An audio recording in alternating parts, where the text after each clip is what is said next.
retard and reduce the black child's tremendous potential. There is one thing that must happen. That is the separation of African people from their African selves, from their basic African identities. When you have an identity, it is difficult for another person to impose a set of values on you, because having a positive identity and a solid identity is a defense against being penetrated by alien forces. A positive identity functions to locate us in the world, in space and in time and in history. A positive identity gives us a sense of purpose and a sense of direction. A positive identity provides us with self-knowledge and direction. A positive identity provides us with a sense of belongingness. When we say we are African, we are not merely identifying ourselves as individuals. We indicate that we belong to a people, to a culture, to a nation, that we belong to a system of values, a system of perceptions, a system of behavior, folkways and mores. A system, an identity permits us to cooperate with other people. It permits us to understand what role we must play within a particular group. An identity permits us to know our own interests. An identity permits us to provide ourselves with an evaluative system, permits us to evaluate what is going on in the world. An identity provides us with a defense against possession. I've often said that we cannot be African and be slaves and subordinates of other people at the same time. We cannot be fully identified and at one with our African identity and be subordinate to another people. The European, of course, recognized this immediately. That is why when we talk about our slave history, we often talk about the destruction of African culture. We talk about the rewriting of black history as an attempt again of destroying the African culture and an African personality. We recognize that the destruction of that personality, the separating of us from our culture, the separating of us from our history, is a separation of us ultimately from our identity. It means a split and a schism is created in the personality. When a schism and a split is created in the personality, the individual is made exceedingly uncomfortable. It is the first rule of brainwashing. When you wish to brainwash a person, when you wish to transform their personality, you break them from their old personality. You break them from their old moorings. You make them question and doubt their previous culture and their previous learning. When you get them to begin to doubt themselves, when you get them to reject their culture, when you get them to see their past lives as negative, when you get them to feel ashamed of that past life, when you get them to feel guilty of that past life, and any good brainwasher knows this, and you check out the Moonies and any other brainwashing organization, you will see this process being put forth. Once you get that, the individual then is left in a tremendous state of confusion, in a tremendous state of ambivalence. That state is painful. It motivates the individual then to seek some kind of relief, to seek some way out. Then it becomes the function of the brainwasher to say, if you follow my way, if you accept my definition, if you do it the way I say do it, if you look at it the way I say look at it, if you value it the way I say value it, then you will feel better. See how happy we are. And often in these semi or quasi-religious brainwashing places, you see the people running around smiling, and they're all glory, and they're all happy, and they're all loving, and they're all, and here's this confused person cut off from family, cut off from his community, cut off from everything he's known, and is filled with pain, and yet these people seem to be so loving, they seem to be so brotherly, they seem to be so sisterly. Then let me get what they have. And of course these people are here to say, see, if you thought the way we thought, if you look at things the way we look at it, you'll be happy, you'll be one, you'll be accepted. Then often the individual then accepts the values and the orientation of the brainwashing group and then becomes a part of that group. The splitting then of the African personality is a necessary process in inculcating into that personality an alien personality, an alien spirit, creating the personality of servitude.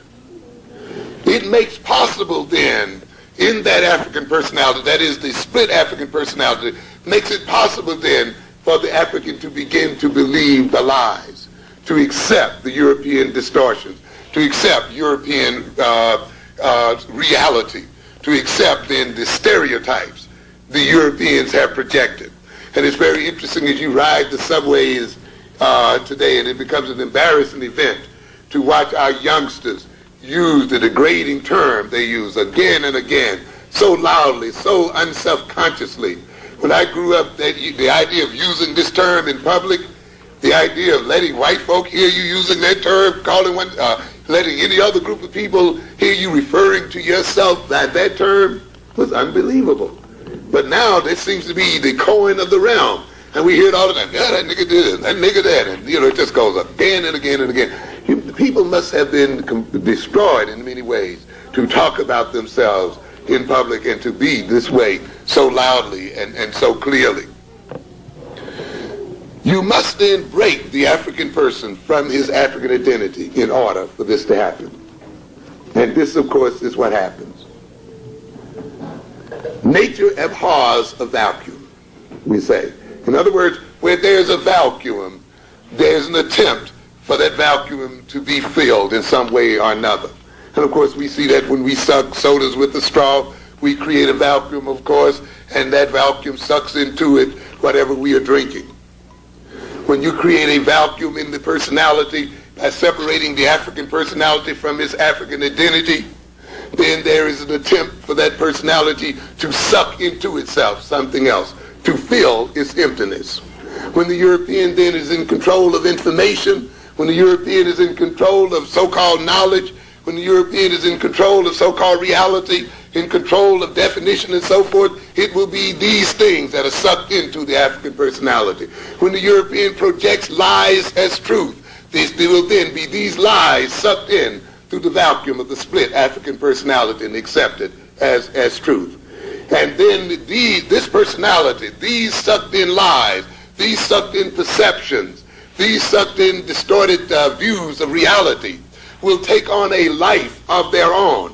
They will take on a structure and an organization and represent themselves as a personality. At that point, the African personality becomes possessed by a spirit. When we hear, as I said earlier, about the black boys and our children talking that language on the subway and speaking the way they speak, in a way, it is not they who speak. It is the spirit in them that speaks, using their mouths, using their bodies. When they then believe the lies that they cannot learn as well or better than any other people, when they are afraid to try, when they are afraid of failure, when they are afraid of success, when they are afraid to challenge the European. You see, we talk about racism, but I don't think we are yet really ready to do something about it. Because doing something about it in the ultimate sense means preventing and neutralizing the perpetrators of racism. Ultimately, it means, ladies and gentlemen, removing the Europeans' ability to perpetrate racism in the world. Not getting the European to love us, not getting the European to so assimilate with us or to accept us, but getting the European in a position where no matter how scandalous he is in terms of us, he can do a doggone thing about it. Because we then have the power in and of ourselves to defend ourselves against his insult and against his slander. Ultimately, then, the removal of racism for the world would mean the ultimate neutralizing of European power. But many of us are not ready yet to take on that task. Many of us are still afraid that we are not up to that task, that we cannot defeat the European, that we cannot neutralize the European. So we have opted for some kind of armistice. some type of suing for peace, some type of getting along, because we figure that is the best that we can do. Then in this sense, then we will be continued to be possessed by an alien spirit. And that alien spirit then will speak to us.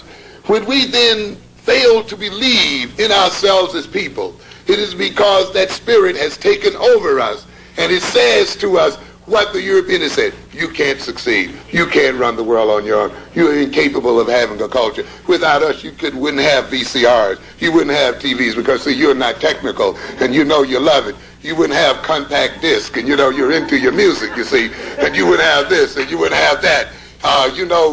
Europeans are mathematically gifted, and you are not mathematically oriented, and Jews can count money, and you don't know how to keep money. That means that there's a spirit in us, and that spirit whispers to us, and it keeps us from attempting many of the things that we should attempt. This can only occur when we have been separated from our African selves. The alienated African then lacks insight and clear, realistic vision of himself and of the world, and finds himself at a loss as how to extricate himself from servitude and damnation. In other words, as long as we accept that alien spirit in ourselves, we will be confused as to how we are going to get out of our situation.